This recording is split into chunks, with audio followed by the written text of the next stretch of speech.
Gathering of the Geeks, a podcast and YouTube show built around the things we as geeks all love. Hashtag we gather on Sundays. Thank you for checking out the one about WB, Discovery, the CW. I am one of your hosts, Emmet, and I'm joined by the Ted Lasso to my coach beard, Chris Evans. Chris, how are you? I'm living. How are you doing? Yeah, I'm a little better than that. Thank you for asking. Gathering of the Geeks is available on YouTube and wherever you get your podcast. Just search Gathering of the Geeks and you will find us. Chris, I kind of made that little intro up about the name of our show today. We got just letters and no words, and we got a whole bunch of things to talk about today. But I want to say hi to everybody in the chats. We got a boisterous crowd already. Lauren, good to see you. Eric, hello.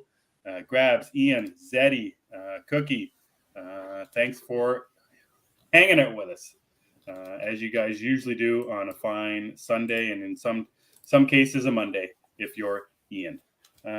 So thanks so much, guys, for hanging out with us. Chris, how you been, man? What's been going on in your geek life the past week or so? Well, I think I've been getting cold again, so that's been fun. But I've been doing other stuff, which is good. So I actually started reading again this week. I read a bunch of stuff. I didn't really watch much, but I did read a lot. So that was kind of my highlight.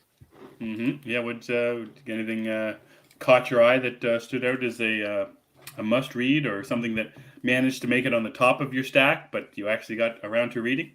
Oh, the absolute top of the stack was Bloodstained Teeth #1 this week. Mm-hmm. That was a stellar book. Not only was it a cool story, but the art was really interesting.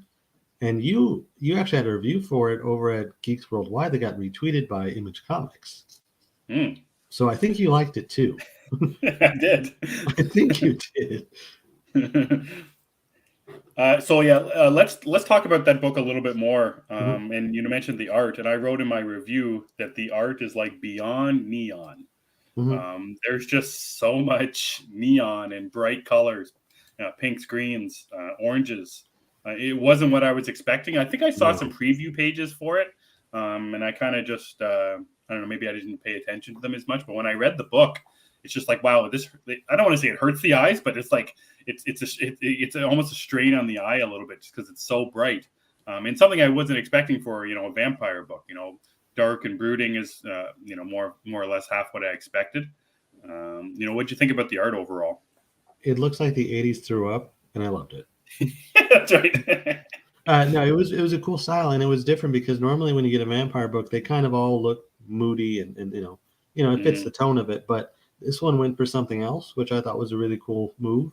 And I like the bright colors because in some of these panels, something very dark is going on, but it's like lime green and pink. So it's a really cool. I don't know the word I'm looking for, but it's just cool. I liked it. Yeah, I agree. And Atticus is great, and that was another thing that I found. Again, something I wasn't expecting, and maybe this is more or less my fault for not expecting it because I really didn't go in with too much. I think we've been looking forward to this book for a while. Yes, and I think it's based mostly on the covers of the book. I like the idea. Yeah. Okay. So I didn't know anything about the idea. Okay. So the concept is something I didn't know anything about. I more or less, I think you brought it up to me about being excited for the book, and that was pretty much the extent of the research that I had done, is you telling me about it. So like the vampire lore in it is something that was much different.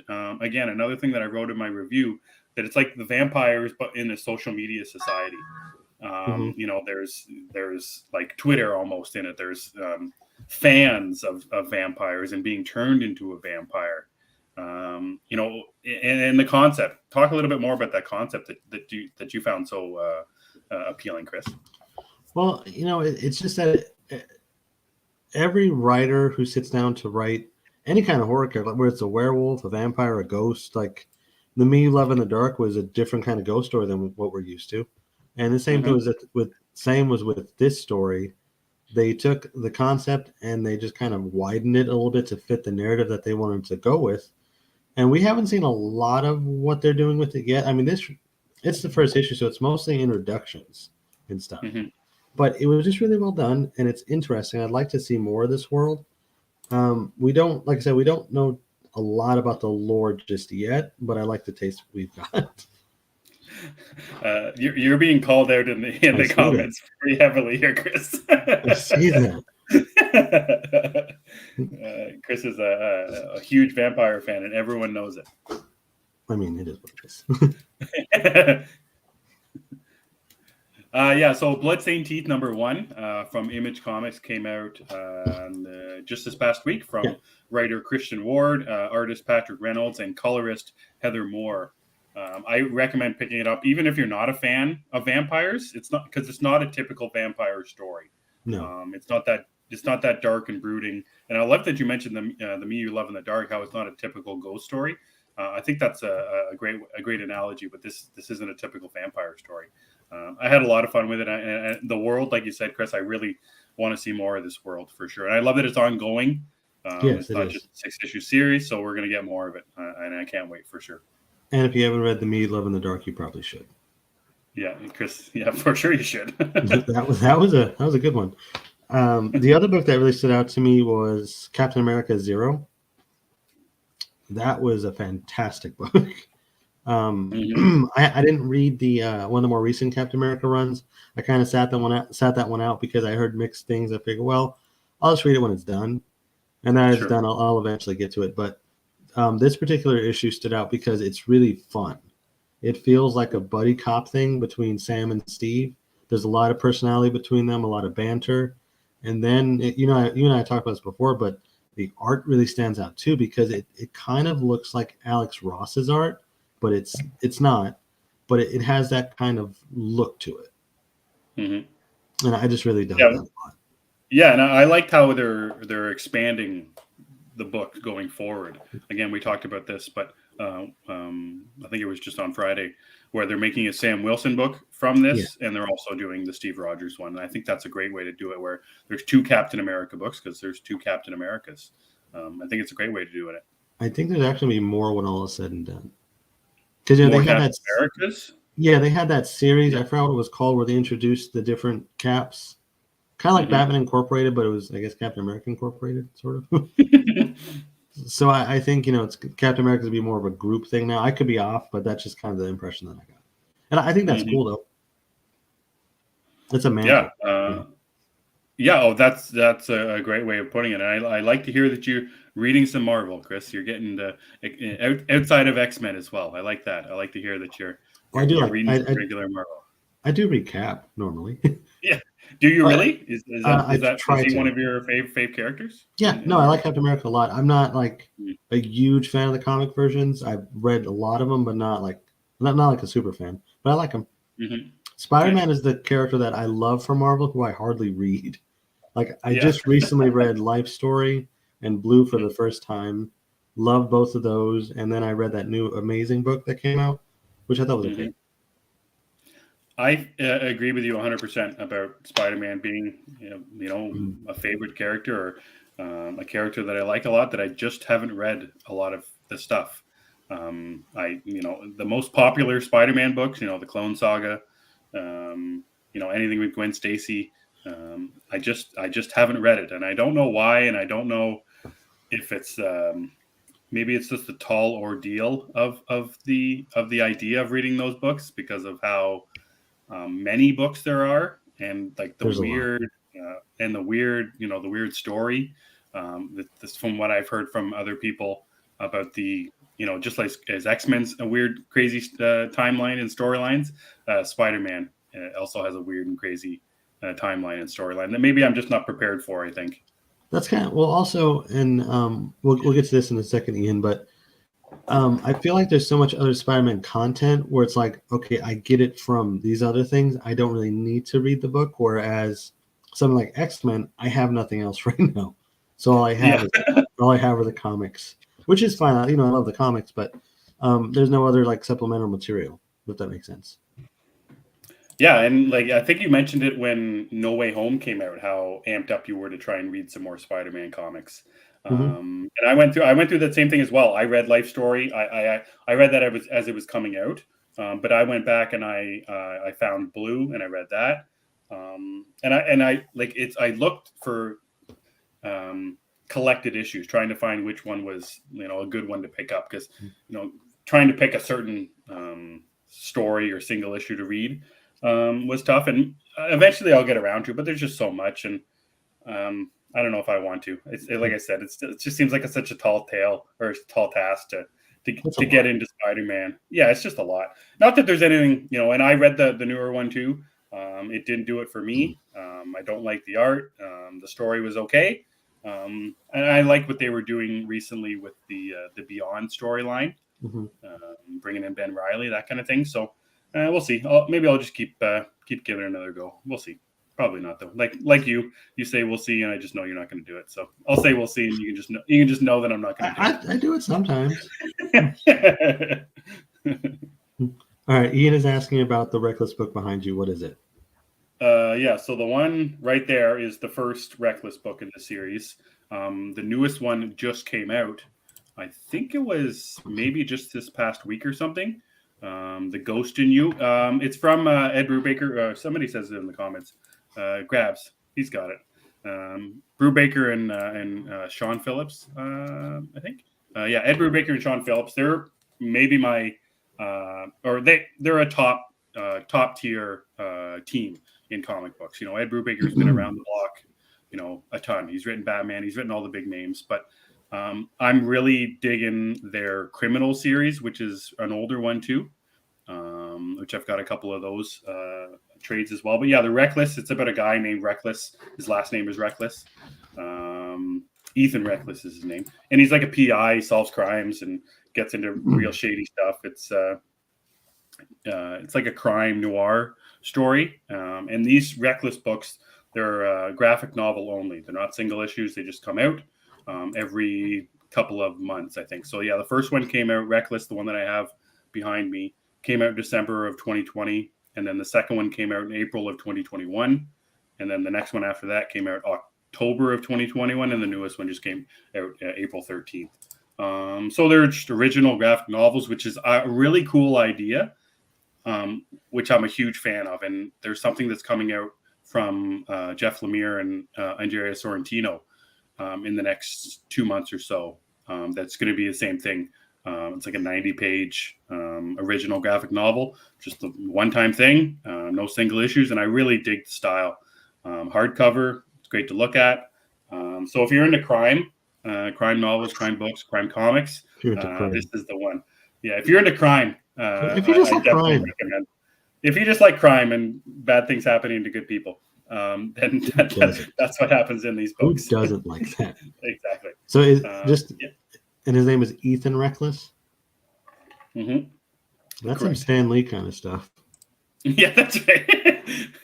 He's a Spider-Man, so I called him Spider-Man. Right. Makes sense. That's right. It makes sense to me. They're fantastic. Yeah. So Ian, I didn't explain it very well for sure, but I think you would absolutely love it. I think a lot of people would love it if they read it. It didn't get much fanfare. I'm not sure why. Maybe it's just kind of an expected thing.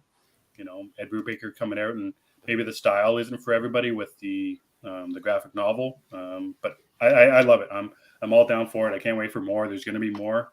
I'll read anything from Ed Brubaker and Sean Phillips too. I think they're great. Brubaker's fantastic.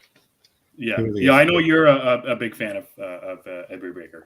The Winter Soldier. I mean, I don't think it gets better than that when it comes to Captain America comics.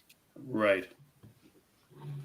100%. So I haven't gotten the new book yet. I just got the first three just a little while ago. I just haven't gotten the newest one yet, but I will get around to it. We both watched that We Own the City series also this week. Yeah, that's right. I forgot that happened this week.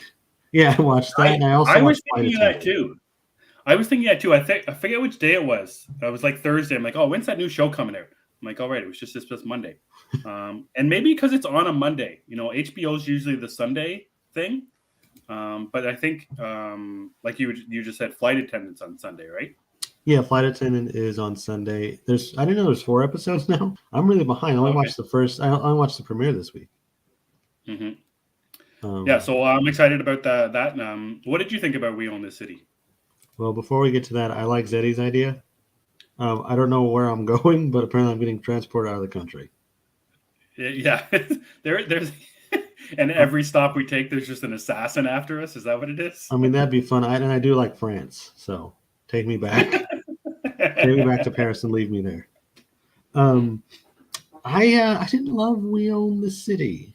You know, I saw a lot of our friends love it, and I was just kind of like, I don't. For me, I like the John Bernthal stuff. I like the other cop stuff, but then some of like the lawyer stuff, I didn't understand how it fit. Well, I guess I understand how it fits, but I didn't find it as interesting because I signed up to watch John Bernthal. You know, I didn't know what this series was, so I Yeah. signed up to watch John Bernthal be a cop, Hmm. and that's not exactly what the show is. I agree with you that it's not what I expected for sure. And I was talking to Zeddy about this as well. Like I didn't expect the stuff with the two cops, the tall white guy and Right. the short black guy. I didn't expect that storyline to be involved at all. I knew that the lawyer stuff was happening because we saw some of her in the trailers. Okay. But I wasn't expecting this back and forth, and I wasn't expecting the time jumps either. That confused me also. Like, I don't really Yeah, understand when, like, I didn't keep track of what takes place when. So as I'm watching, right. I'm like, well, they look different now. Or when did this happen? Yeah. Yeah, so it wasn't what I expected, and I think that's why maybe I found a little more enjoyment of it. Have you seen The Wire? No, I haven't. So I like that it's like The Wire, but not like The Wire. They're not trying. It's from the same creators as The Wire, Right. on the same network as The Wire. So I think what they're trying to do and what they tried to do, aside from We Own the City being a true story and The Wire being fictional, is they're trying to separate the two. They're trying not to make them the same. That's why there's the time jump. Okay. But as for the trailer, they played it up like John Bernthal was 100% going to be on screen, 95% of the time, and he's not even in this episode, the first episode, that much, maybe 50%. I would say even less than 50. The show Yeah. mostly focuses on the other two cops and the lawyer stuff. Mm-hmm. Yeah, so a big surprise for me, but for me it was a pleasant surprise, seeing how the story unfolds. I think it's going to get better based on the story that we know. Like the first episode ends with Berthnall's character basically getting, I don't know, caught or arrested or Something. Yeah. what have you. Yeah, so now we're going to see it all come together. Now, maybe now that you know how the story is going to unfold, how you know what's going to happen, maybe that'll be better for the next episode. I'm not sure. Maybe I was kind of. I think I'd also like if maybe to have more of a linear story. Mm-hmm. That might help too, but I'll see. I'm still in. I'll watch another episode of it. For sure. Yeah, and it's again weird Monday night. I'm not sure. It's a little different. It kind of just throws me off. You expect HBO shows just to be Sunday, Sunday, Sunday. Well, they have a full. I mean, they have like a full schedule now with streaming and stuff. 100% for sure. Yeah, I didn't get that sense, Ian. I felt like they were trying maybe too hard not to be The Wire, trying to separate it a little bit too much. But I get that for sure. Hold on, Grabs, you guys are rewatching it again? Because I think Grabs told me the other day that they were going to rewatch the finale, like the director's cut of the finale. So are you guys rewatching it again? He says already. Yeah, I need to make sure I'm reading that correctly. Oh, okay, yes, I was reading it. Okay. Crazy bastard. Does it feel like every? I think a lot of the cop shows are pretty similar these days. I'll go for that. I think mostly when it comes to the cop shows, we tune in for the actors and the personalities. So, like in the case of We Own the City, John Bernthal was my way in for that. But I do like the cast is really good in that show. It's like a melting pot of talent there. So no complaints on that part. Yeah, John Bernthal is great. I forget when I mentioned this last. Maybe it was I can't remember, but I love his range. He you get the stuff with he's like Ford versus Ferrari, and then he's in a crime show, and he's in The Walking Dead, and I think he's got great range, and obviously Punisher and Daredevil. So I think he's got great great Wolf of Wall Street. Yeah, again, another Usually my mind goes to that or goes to the Punisher. Yeah, so I love his range, and I love his he's the kind of guy, like, he walks in a room and he brings his whole world with him. He can just feel everything, the tension and his emotion. I think he's outstanding. He's pretty Did cool. you watch that one that Ian and Zeddy are talking about? That Andrew Garfield one? I didn't get to it. I watched Flight Attendant instead. Oh, and I watched Superman and Lois and Moon Knight like 3 times. How's Superman and Lois been going? So this was the first week back after the hiatus, and it was a pretty good episode. Was this the Bizarro one that I've been hearing about? Yeah, this was the Bizarro one. It was in, I guess you want to call it Bizarro world. I don't know. Yeah. It took place mostly in that world, and it was very, very cool. A lot of good stuff in there. There was not really any teen drama. The Cushings were not a part of it. So it was really just Superman and his family, and it worked. More of that. How many episodes are left? Do you know? Or if there's another hiatus coming up? They said how many episodes now? I can't remember. I think the finale is in June, if I'm not mistaken. Zeddy might be able to help me on the comments. Nice. I don't remember right now. Yeah, it makes me happy that you said you liked an episode, so maybe I'll go back and catch up a little bit. I can't remember when I dropped it last, maybe after the first hiatus that they did. They've had so many. I know, I can't keep up with it. Anyways, we'll get into our CW talk a little bit closer to the end of the episode. One thing I did this week was I went down a Substack hole. Oh, that sounds weird. So friends of ours, Chris and David at the Lost in Comics, recently did an episode this past Thursday about Substack, and they had a poll about if you were a paying subscriber to Substack, and it got me thinking about how I'm still not subscribed to Jeff Lemire's paid Substack. So I went in just a little bit of Substacking, and I found that Brian K. Vaughan had a Substack as well. And I signed up for that one, just the free one, and he has a comic coming out that you can read for free, which is pretty interesting, the story of it anyways. So what his Substack is doing is he's releasing like 3 or 4 pages every week from a book. It's called Spectators. It's about a woman who goes to a movie theater, and then there's a shooting at the movie theater. Armed gunmen raid the movie theater and basically murder and kill everyone that's in the theater, including the main character. And it's about her kind of like being a ghost and transcending and moving on and stuff like that. It's a really interesting book, and it's free. So if you're, Nude Angels, exactly right, Travis. There's a lot of. It really took me by surprise. You know, we've been doing with a couple of friends doing our Saga book club. Saga is written by Brian K. Vaughan, so you kind of get how weird he can be, Chris. So it's weird at the start. Like our main character is in a movie theater. She's waiting for her date. Her date stands her up, so she takes her phone out and she goes on Pornhub and starts watching porn.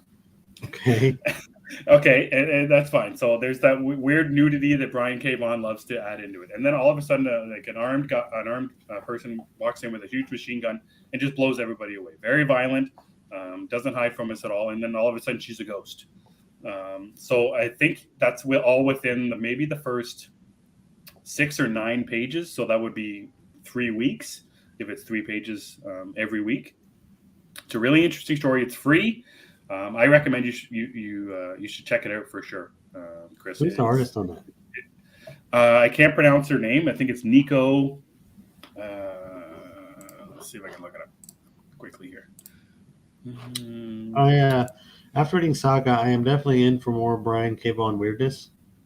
I like his brand of weirdness. It's fun. So his Substack is called Exploding Giraffe. Brian K. Vaughan's the writing, and Nico Henrichon is the artist on Spectators, which is their Substack only book right now. Spectator. I will look that up. That sounds interesting.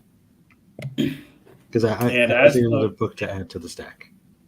Well, and it's 3 every week. There's 3 pages, so it's not like it's a big deal. Format. It's a really interesting format, and I think Tom King is doing something like that. But he's releasing more than a couple pages for his everlasting something around there. I can't remember. So at the end of the let's say, he's done. He's released 32 pages total. Can you buy the book, or how does that work? I haven't. Yeah, I haven't read if it's going to be printed. I've seen that happening for other people's books. Okay. I know Chip Zdarsky has a book that's coming out through Image Comics in the next 2 months that is on his Substack right now. And I subscribe to the paid Jeff Lemire one, and he's got a book on there right now called Fish Flies. It's in its like third chapter right now. I don't know if that one's going to be on collected, but then he's also got the Black Hammer one. I can't remember what that one's called. The Last Days of Black Hammer. It's on part 12 right now. I don't know if that one's going to be collected or not. Grabs, I don't know. Okay, it's $125 US. So that means it's I have to look that up.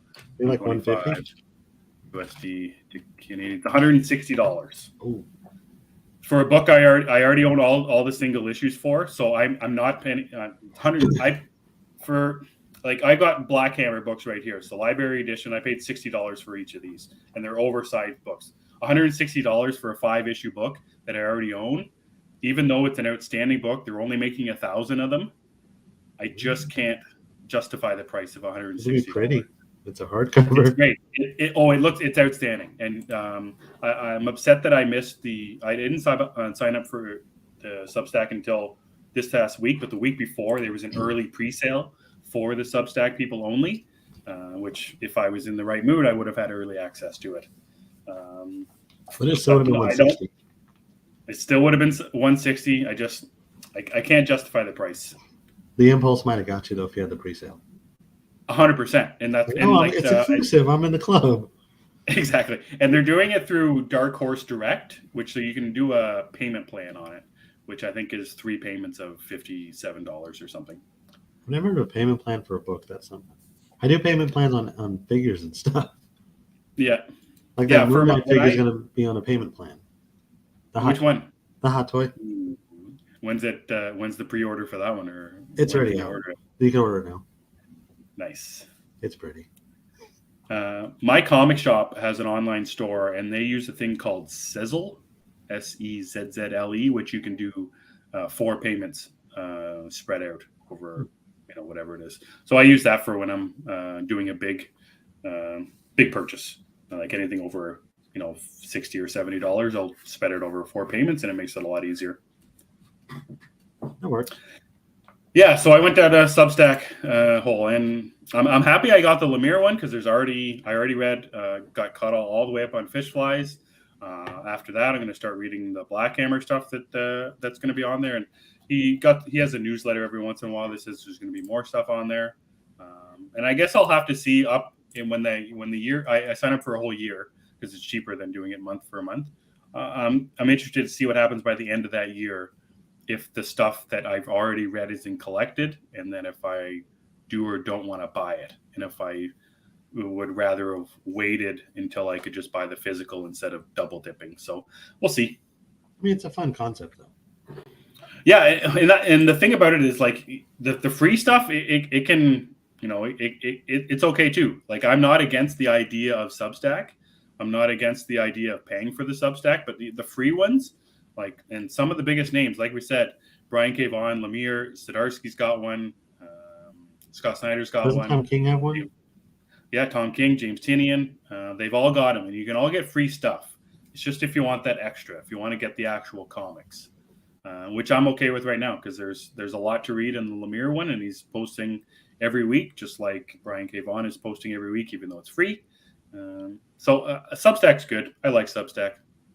I wasn't expecting it to when we talked about that a little while ago about our expectations of what Substack was when it was first announced. But there's lots of free on Substack too.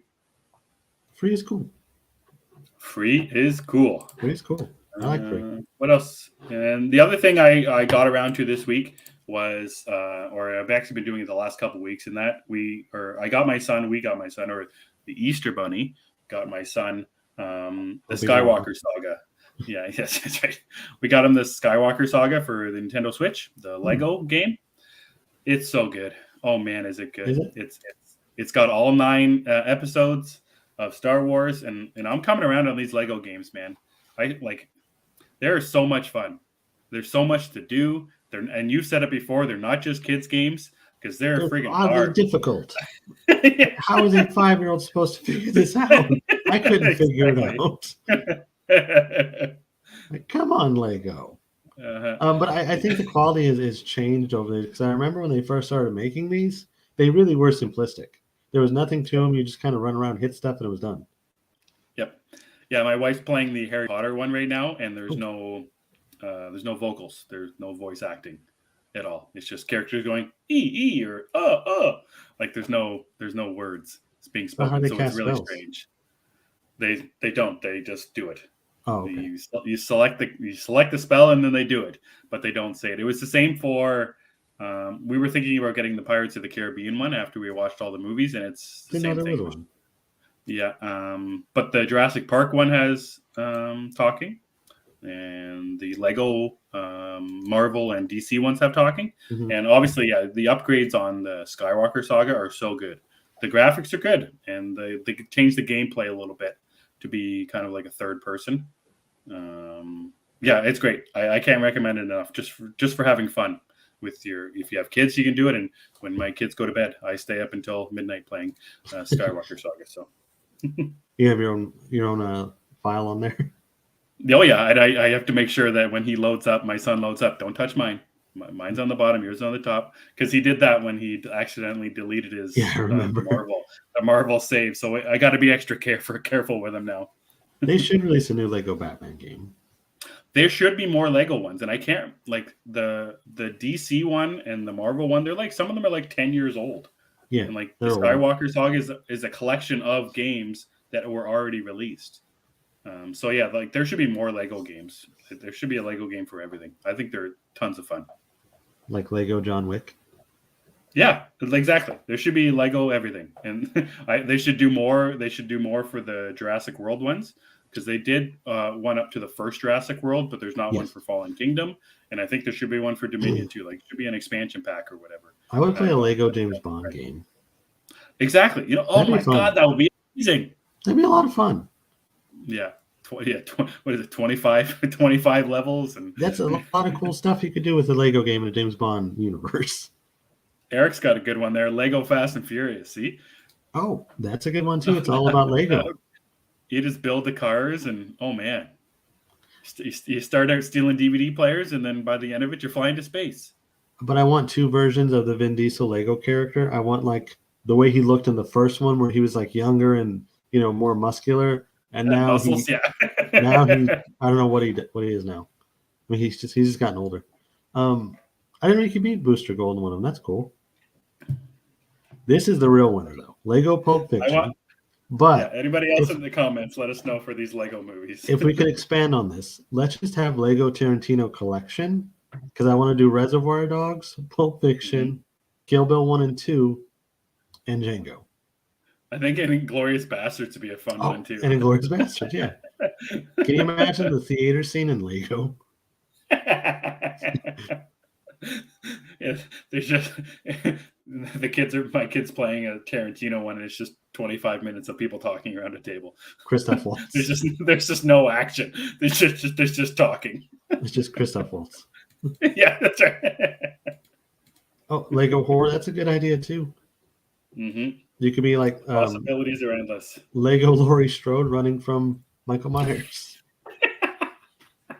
Or Lego Freddy Krueger. That would be really fun, because they don't even have hands. Like they have like the claws. We've started something here. Shoot it to Lego.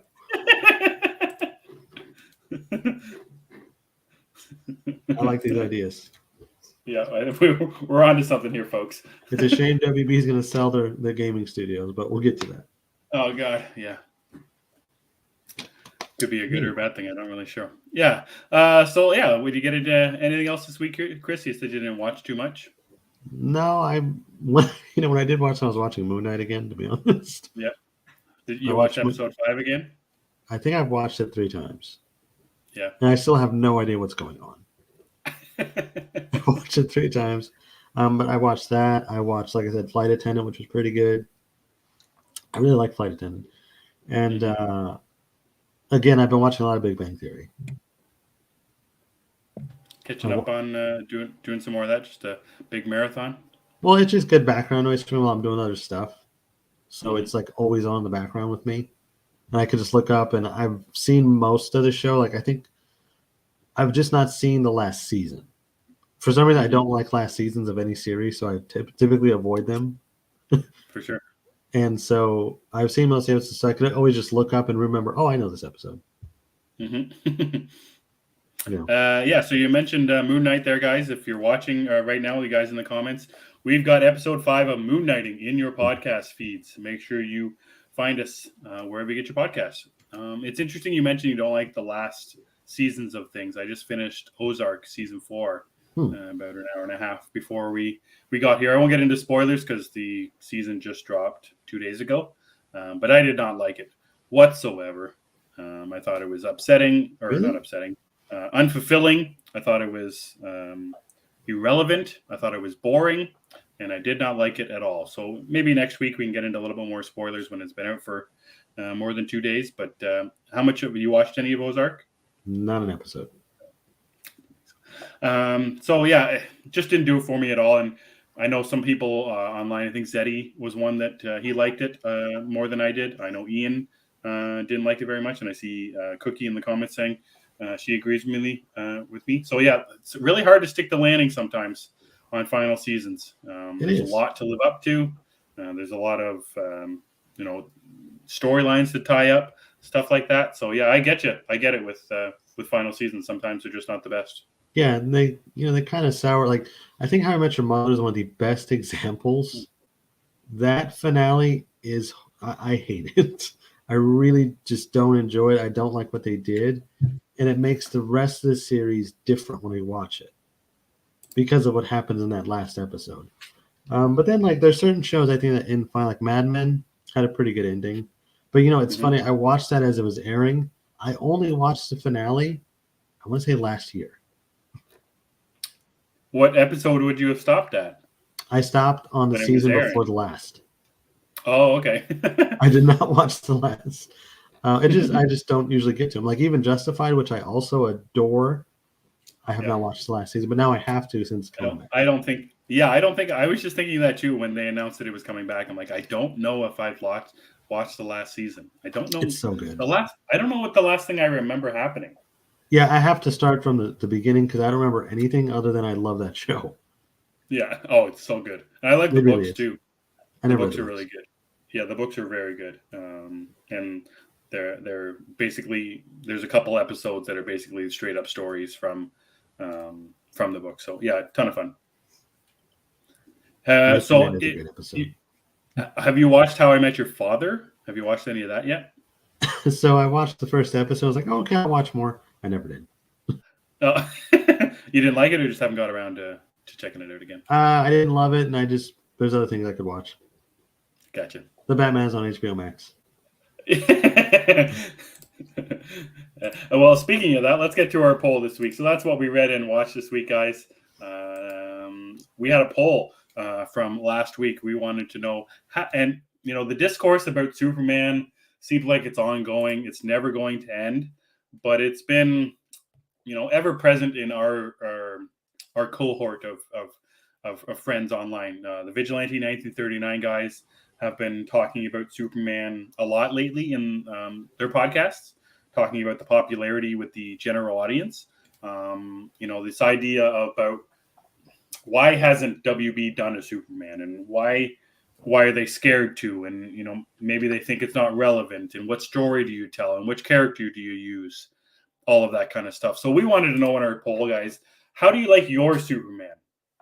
Do you like the classic Boy Scout, like Chris Reeve? Do you like a flawed Superman, more or less like the Zack Snyder one?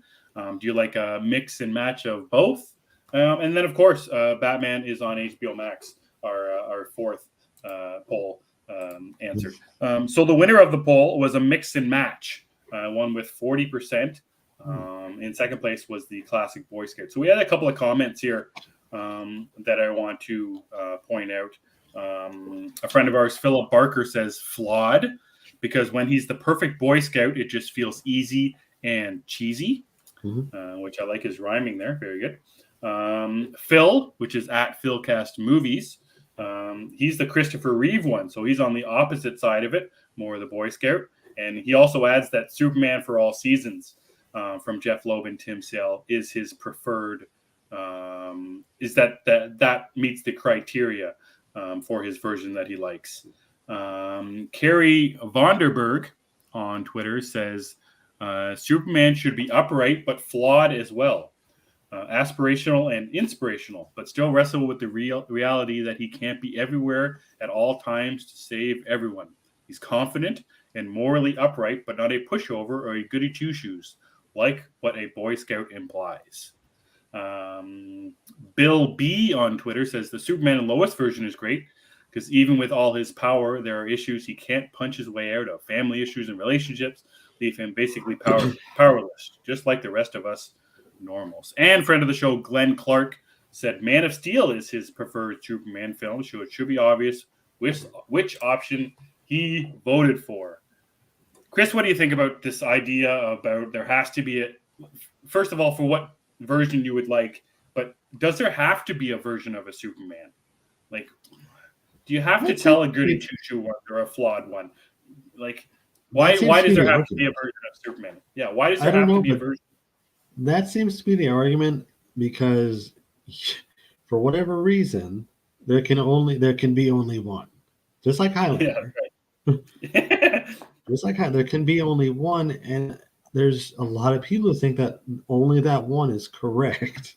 Yep. When this is a character who's been around for 80 years now? Yep. And throughout that 80 years, there's been different versions, and he's evolved as a character. But still, there are, and to each their own. I'm not saying you can't have your opinion. You know that. Yep. It's just not my opinion. Is just that the character has grown in books and other things, so it makes sense for the one we get on film to be, more relevant in a way. And you just, I don't like the Boy Scout version myself. I'm not really a fan of the Christopher Reeve movies, or the one I've seen. But I do like Christopher Reeve in the role, if that makes sense. The movie the first movie didn't work for me, but Christopher Reeve did. He was amazing. So I stand more in the mix and match because I do like, going back to Captain America, I feel they're very similar. Right. So if you could do that with Superman, I think you got a winner, in my opinion. Because like the MCU Captain America is that Boy Scout, but he's also more relevant and he's more modern, a modern take on him. So I think you could do that with Superman, just mix and match. I don't want a carbon copy of the first Action Comics, Right. Yeah, it's crazy that there is this conversation about, there has to be a one. There has to be just one. I'm in the same boat as you. I think a mix and match is the best. And that kind of goes with any character, though. I don't want just a dark and brooding Batman. It's okay for there to be, a levity as well. And we saw that in the Batman. There's a ton of humor in the Batman, specifically with Robert Pattinson in the Batman suit. And I think that can be the same way with Superman. I don't think there's a right and wrong way of telling any story. I don't think so we're either. finding that. Yeah, we're finding that a lot when you, me, and Aaron are talking about Moon Knight. There's lots of ways to tell a Moon Knight story. There's lots of ways to tell an origin of Moon Knight or talk about Mark Spector or Stephen Grant. As we've seen throughout the comics, the TV shows of Moon Knight, there's tons of ways to tell it. It's not that anyone there's a right or wrong way to do it. It just has to be good, as far as I'm concerned. And that gets into it too. Well, what's good? Good is good's a subjective thing. So it is trying to put Superman, put baby in a corner and make him that way only is not the right way to do it. I don't know how to explain or how you make a good one because I'm not smart enough to make good things. I just know that, trying to make a certain someone something isn't the right way to do it. Well, and I agree with that too. Just trying to make him one thing, I think Right. makes character one dimensional, and I think we've gone past that. Mhm. But again, I respect everybody's opinion on this. You know, some Yep. people. Yeah, okay, I just caught that one. All right, Grabs. That threw me off completely. What was I saying? Oh, okay. So I respect everybody's opinion. If you want that version of Superman, that's cool with me. But I don't know if that's what we're going to get going forward. I think also, and Mhm. I think it would be maybe better to be open to some different interpretations. I guess that's where I fall too. Like, I'm more open to what they want to do. If they want to do the Boy Scout again, that's cool with me. I'll watch it. If they want to do Mhm. like the flawed guy, I'll watch that too. But I would prefer the mix. But again, to each their own. You know, everybody got their opinion. That's cool. Yeah, I think it's interesting that if you think Superman is like Captain America, and in the comic books, what's Cap doing right now in the comic books? There's going to be a bunch of Captain America comic books, Yeah. Sam and Steve. And what's Superman doing in the comics? In Action Comics, there's Clark Kent. In the Superman title, there's Jonathan Kent. So there's different versions of Superman. Jonathan Kent Superman is much different than Clark's Superman. And I assume maybe you can explain this, if Sam is different than Steve in the way that they are Captain America. Yeah, Did you get they that are. sense from that first issue Yeah, of they the do book? things a little bit differently. They do. Right. You know, and also there's that thing with Steve Rogers just being a man out of time. That's still a thing, and it still Right. shows. And again, Mhm. that's another thing you can adapt with Superman, I think. For sure. I'm not smart enough to say what is the right way to do it to where it's popular with everyone. Much like the Batman was popular, everyone. The movie was very good and very popular and received well by critics. And there's Superman may be cursed. Maybe I don't know about that. because there is. Yeah. Well, every time somebody talks about it, there always seems to be a debate about it. Like Well, it's we're trying not to debate it. We're just trying to bring light to the idea that, and I think what we're coming to, there's no right or wrong way to write the character. And it seems what the debate is there has to be a right or wrong way. There has to be a way to write it. I think the debate is interesting though because that without the passion of fans, there would be no debate. People love Yep. this character, and that's where this comes from. So Mm-hmm. that's kind of a fun aspect of it in a way. It's just that people love the character so much they want to see their version on screen, which I totally understand. Yes. I mean, Yes. Moon Knight, I get it. Yeah. And I think Aaron's got a good point here with Tyler Hoechlin having a really good balance of Superman stuff right now.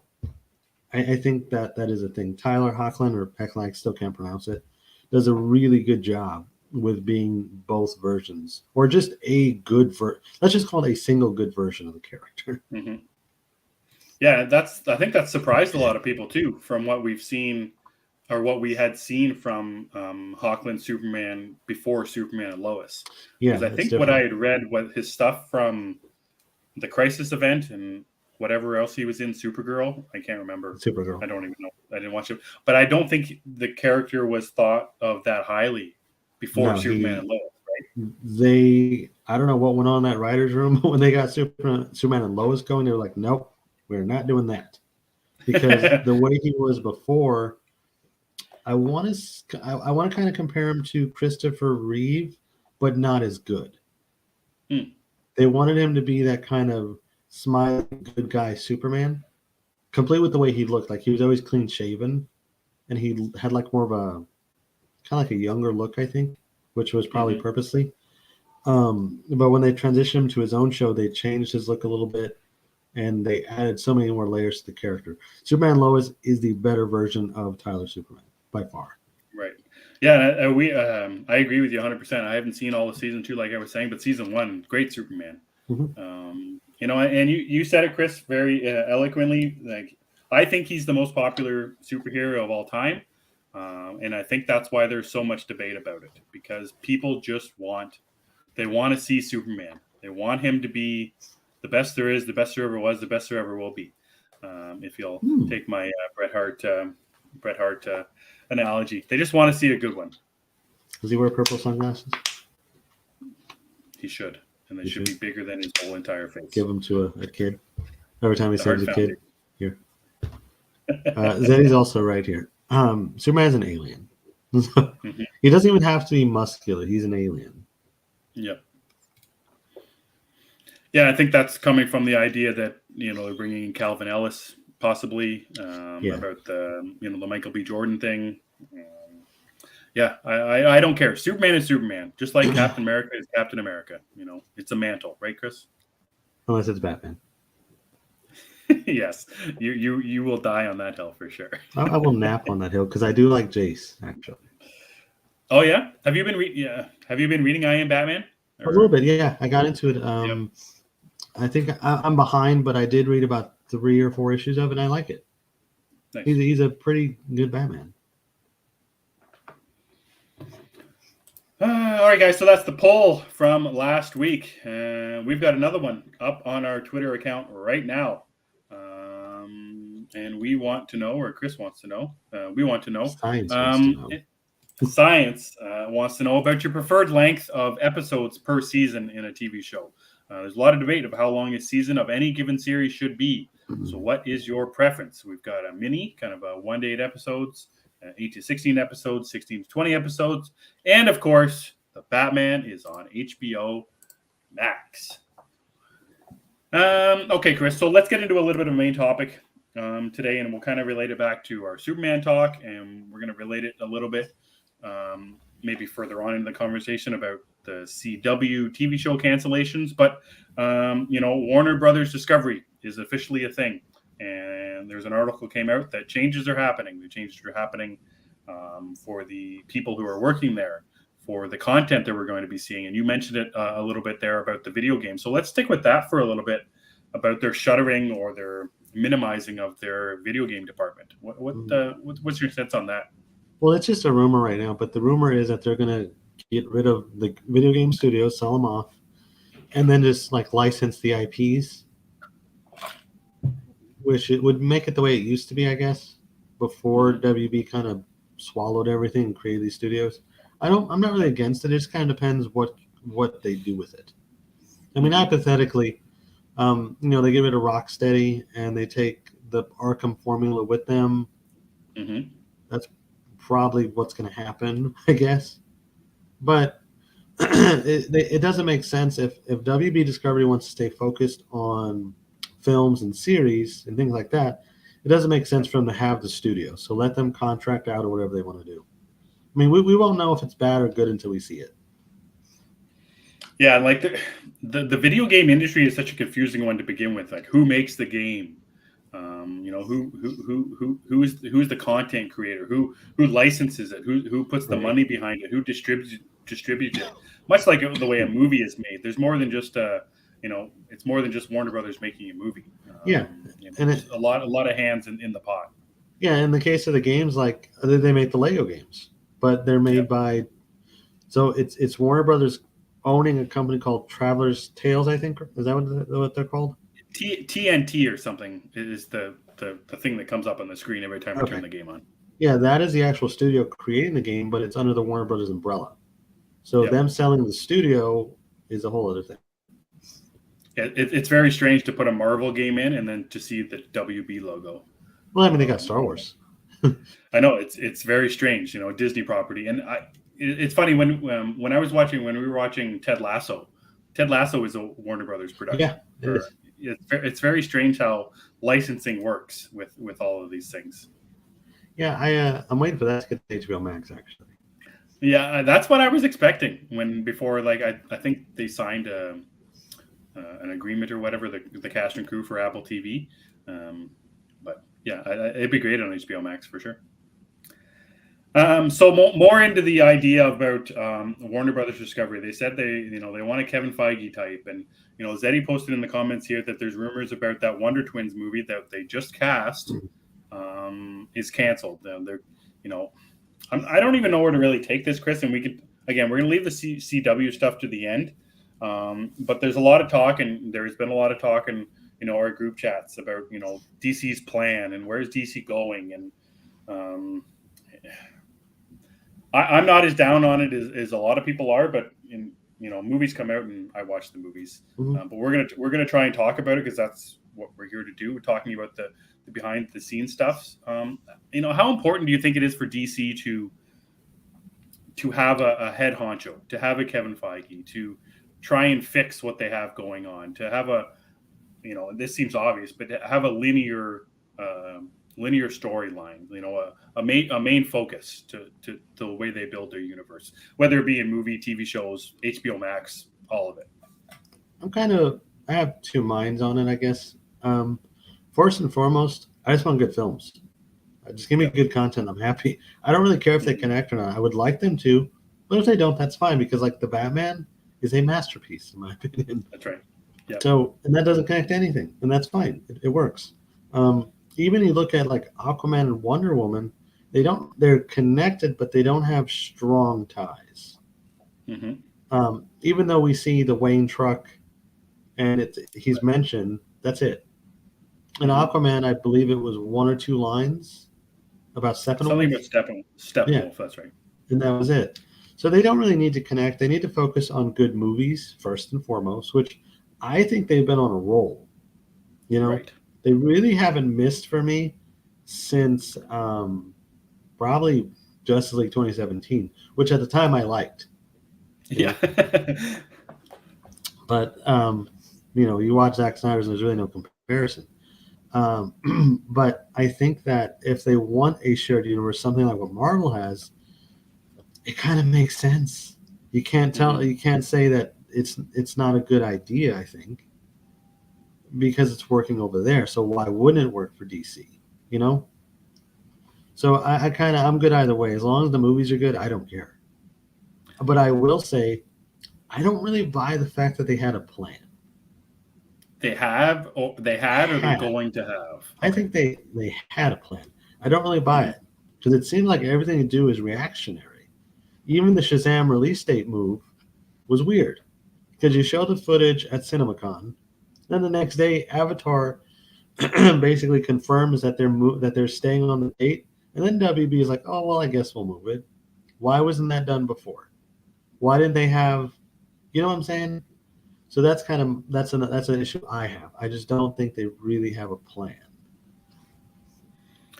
I would agree that things don't look good. That's for sure. The optics of things don't look good at all. Like we've talked about this, or I'm not sure if we talked about it, but it was talked about. I know that guys from V39 talked about when they released that stupid theatrical movie trailer, and then Well, I mean, it was cool at the time until. It was great, and then 3 weeks later, they canceled. They moved movies around, and that was still airing after they announced it in front of the Batman. That stuff. It's frustrating and it's annoying, and the optics of it are awful. As for the plan, I'm sure they don't sit, I'm sure executives, Walter Hamada, sit around and say, we have no idea what we're doing. They think they have a plan. I think what I think and what people are actually trying to say is the plan is no good. I would half agree with that. The biggest issue I have with all of these changes and takeovers and somebody said, Aaron says it in the comments, Discovery is cleaning house. All this means is that the movies that I want to see will take longer to come out. If this Wonder thing is canceled, okay, now we're not going to see Wonder Twins. I want to see content. I want to watch things. I don't care who makes them. I don't care who produces them. I just want to see the things. So all of this rearranging, all of this, cleaning house. Okay, let's get rid of people and let's make this right. Okay, well, does that mean, we're not going to see any of this stuff come into fruition until 2024? That's what it felt like when Walter Hamada came on. You got the sense that, okay, we need to cut costs. Okay, we cut costs. That's fine. And we got to see that. Now all of a sudden, okay, Discovery comes in and they said, well, we're not going to overspend, but we're going to make changes because DC needs to be the top of the mountain like it deserves to be. Okay, so that means now when we got this Flash movie coming out, it's going to change things. And where are we going? I just want to see content. I don't care who does it, but all of these changings and reorganizing, and I hope that Zaslav, the owner or whatever CEO of Warner Brothers Discovery, find somebody that knows what they're doing and wants to do it. wants to have a universe, wants to make movies, wants to make DC content, wants the DC content to be like Zaslav is saying it to be, wants it to be the top of the mountain, wants HBO Max to have all of the DC content. I want all of it. But this idea that, we have to wait more, and they're going to cancel things that aren't in production, and who knows if we're going to get the things that were announced before, like Peacemaker season 2. Who knows if that's even happening now? Who knows if the James Gunn stuff is happening now? It's just frustrating to me that all of this, behind the scenes stuff that we are involved in because we follow the stuff on Twitter, we talk about it every day, gets in the way of seeing good movies. Because I agree with you 100%, Christian. Since JL 2017, there hasn't been a DC movie that I haven't liked. Mm-hmm. There hasn't been a DC TV show or what have you that I haven't liked. Peacemaker basically is all I'm talking about because that's really all I watched religiously. Hasn't been, Peacemaker was great and I loved it and I loved everything about it. But now it's just this idea that we have to wait for things while they figure everything out. It's just frustrating because I want the content and these release date changes. And again, it's not that I don't think they don't have a plan. I just think the plan hasn't been very strong for the optics of it. Because even if you love DC and you're DC diehard, to see all that trailer that was, the theatrical trailer, to see the Shazam move date after, the CinemaCon thing, it's just frustrating. It's frustrating for people who want content, which is all I want. I agree, and we have some interesting comments here too. Yeah, let's get to some of those. So Lauren is asking, what did Hamada do? Hamada is basically responsible for a lot of the good stuff that's actually happened since Justice League, because when he came on, he came from a horror background. So in horror, they do smaller budgets and expect bigger profits.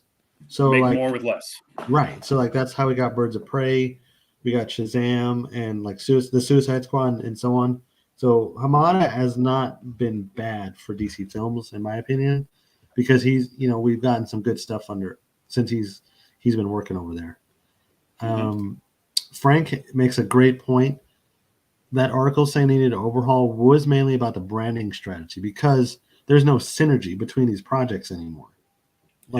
Unless you see that DC logo in front, you don't even know what you're watching sometimes. Which that's bad. Like he says, the Shazam thing specifically, and I agree with that.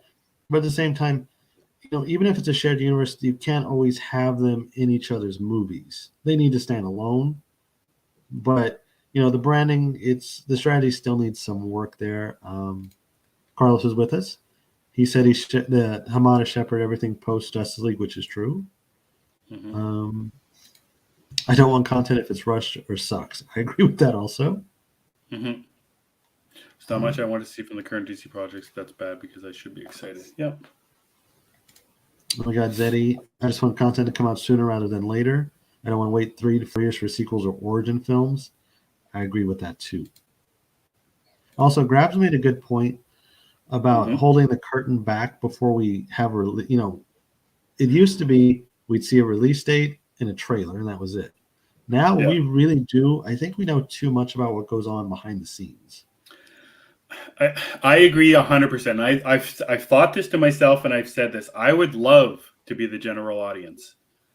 I would love to go to a movie theater and watch a movie because that's the movie that's in the theater. Not because I've read everything about it, because I've seen 3 or 4 trailers, because I know every backstory, because I know every character.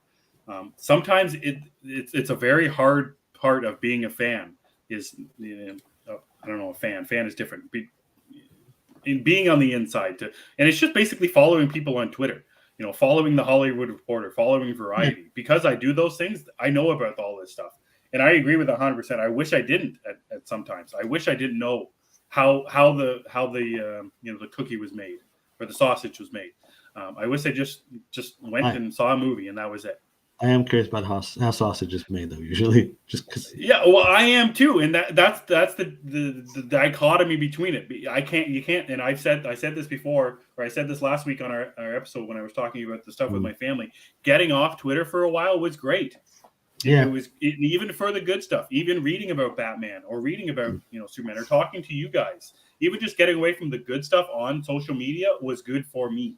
So it's hard to do because I just want this stuff. I want to feel good about DC content and superhero stuff, but it's just hard sometimes when the articles are like this and the conversation online is about it. It's just hard sometimes. Yeah, but the negativity gets clicks. Like that video from Variety, that was so bad. Just clicks. It really was. They wanted some clicks and they got it. But at the end of the day, I'm with you. I just want good content. I'm pretty easygoing. Just give me something good to watch and I'm happy. I don't need the behind the scenes. Just give me the good stuff and we're cool. Whatever it is, shared, unshared, as long as it's good, I don't care. Yep, and in general, I'm okay with everything that what we're specifically talking basically about that article from Variety about Zaslav saying what he wants to do and what has been done. I'm okay with everything that was said. It's just that this idea of changeover is, and Grabs is right, or I think it was Ian was right. I don't want it rushed. I don't want it to suck. That doesn't mean that I don't want it right now. But Ian is wrong here though. Delaying Shazam forever. So wrong. So he's so very wrong. Loves Shazam. One of my faves. It's tough. It's two sides to a coin. I'll wait, and if the movie comes out, I'll watch it. On the other side, it's upsetting to read that things are ever changing and things may be canceled, and we're not getting certain things when we should be getting it. So it's tough. Yeah, Frank also makes a great point here. They don't actually say things are changing it. I think a lot of people are jumping the gun. We really need to wait and see how this shakes out. But, we're fans. It happens. But I agree. I think a lot of us need to hit the pause button and just wait and see on some stuff. For sure. And plus, these movies are still coming out. We're still getting The Flash. We're still getting Batgirl, Blue Beetle. Blue Beetle got a release date, as far as I know. Didn't it? Cinema. Yeah, and I thought it's filming or something. I thought I saw that soon. Yeah. What's his name? Zolo was filming and he got sick or something and he couldn't do it. I can't remember. And because they just cast Susan Sarandon as did they as in it? Yeah, she's the wife. Oh, that's right. That's right. Because it was supposed to be Sharon Stone or something. Yeah, it's supposed to be Sharon Stone. Then it went to Susan Sarandon, I guess. Is that the same thing? Or am I confusing news? No, I think that. Yeah. I don't know. I gotta look that up now. I thought they were both in it. Maybe I'm wrong. I don't know. But yeah, we're still getting plenty of stuff. It just even this year they didn't take anything away really. Yeah, you're right about Sharon. No Sharon Stone and Susan Sarandon. She's no Sharon Stone. I mean, this year we're still getting Black Adam, which is going to be gigantic. Shazam, which I'm really, really excited for. I'm glad they put it this year because I've been waiting for Shazam. I'm excited. Me too. I don't know if we're getting Batgirl still, but that would be cool if we could. And then next year we still got stuff, so it's a win-win. Yeah, I'm not against the content that's coming out. I'm not against that at all. It's just the optics of it, in which that's basically my whole thing. And I control how I feel about things. I control what I read or what I see. So it's basically a me thing. And I know it's listening to the V39 guys, they talked about that Variety article a lot more in depth than we did. They have some good thoughts on it. For sure, check that out. But it's not nothing. Also, just to shrug it off that DC doesn't have a problem. I don't think that's also the right way to do it. Because I think there is an underlying issue, and it's not. We're talking about it for a reason. There are negative articles for a reason. I think. They get clicks again. Not to say that the movies are bad, because I've liked everything since, or mostly everything. And like I said, I don't mind JL 2017 for what it is. Obviously, Zack Snyder's Justice League is far superior, but it doesn't mean that I don't like it, and I'm not excited about what's to come. 100%. That's not it. I don't think to answer Aaron's question, I don't think Keaton's return is going to be. I mean, it's still going to be what it is. I just wonder now if we'll see Batgirl first and that introduces Keaton, or if we see Batgirl after the Flash. I don't know if they have to be released one way or the other. Like, I mean, the order of them anyway. And that suit looks badass. I'm just saying. So good. And, It's so cool. and like what Aaron's getting to is basically what we're talking about. This Keaton thing, we're talking about it like, well, when's he going to come and how is it going to make sense? It's going to make sense when we see it. Mhm. You know, what do we really know about Michael Keaton coming back? Not a whole lot officially. No. We know he's back, but we don't know how he's back really officially. We don't know how it's all going to work. So, you know, waiting the stuff out is also a thing. Just We to know he wants to get see how nuts. it all shakes out. What's that? We know he wants to get nuts. Yeah, that's right. Well, yeah, that's. I guess we do know that because that's official from the CinemaCon footage. So We know that he wants to get nuts. he's going to get nuts. I want to get nuts with him. I love that line. I love everything about it. So You know, it's funny because when the Dark Knight, like there was a trailer, I forgot what trailer, or maybe it was just a footage description, and somebody said that the "You Complete Me" line was in there, and fans lost their shit about that. That's right. I don't know if you remember. They were like, "Why would I they do put that in the remember movie? that. That's so stupid." Yeah. I think this is because a lot of people are losing their shit about this. Like, why would they use that line?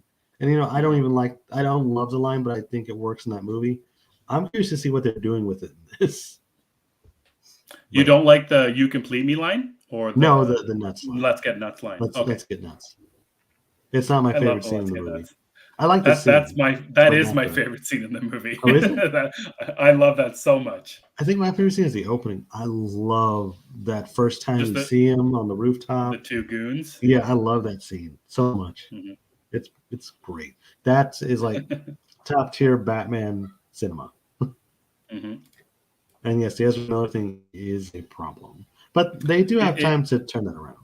I think. Again, I'm going to hype up the V39 guys. They talked about it. It's almost like they're, and I mentioned this a while ago, the Superman curse. DC is cursed a little bit too with this Ezra Miller stuff, the Amber Heard stuff. There's a lot of stuff that was beyond their control with their marketing and their release dates, and you know, seeing the stuff that's been playing out in the news lately with the Ezra Miller stuff and the Amber Heard stuff. Oh my God. Let's get nuts. That's the Amber Heard stuff. So again, there's time before the Flash. There's time before Aquaman 2, and there's a lot of rumors about her role in Aquaman 2. So I'm going to keep trying to tell myself to close my eyes every once in a while and just wait for that next thing to come out and enjoy it when it does. Because so far I haven't been let down with just enjoying things. You could just rewatch the Batman on Crave. For sure I could. You could do that. Like, sure I could, and that's the poll tells me that every week. That I may even do that tonight. Yeah, do it. I may not on Crave though, but HBO Max. Yeah, I don't know how you wouldn't be able to do that. I mean VPNs, but you know I have HBO Max. Mm-hmm. Why would you bother? Yeah, exactly. Makes no sense. All right, guys, that's the show for this week. I want to thank everybody in the comments. We had some really good interaction for tonight's episode. I do want to. I want to talk about the CW stuff just very quickly, and I want to say how bad I feel for Lauren and fans of the CW shows. I, for one, am not a fan of Legends of Tomorrow. Chris, I will say it for you: you are not a fan of Batwoman, the CW show. That doesn't mean that I'm going to be dancing on their graves. I'm sad for people who enjoy those shows. I'm sad for those people like Chris, you stated it, for the people who work on those shows. They've lost their jobs now. I feel bad about it. I will also say that not in the Batwoman sense, but you know, Legends of Tomorrow had 7 seasons. That's a long time. That's a lot of seasons, a lot of episodes. So I think, and what I would like to think about myself if I was, what I would try and tell myself if I was into a show that aired for that long is that, you know, we had a good run, and I'd like to think that, you know, that the show will outweigh the cancellation. The conversation about Legends of Tomorrow and maybe Batwoman for some people, the show will be and the aspect and the impact of the show will outweigh the idea of it being canceled. Because, you know, those people who love it, I know a friend of ours, Ryan Husselman, also a huge fan of those CW shows. I think after a while, much like getting, you know, a bad breakup, you'll see after a while that not that you're better off, but the good times you guys had with that show, I hope that it will outweigh it being canceled for you guys, because I do feel bad for you people who have had the effect of it being canceled and how has it affected you.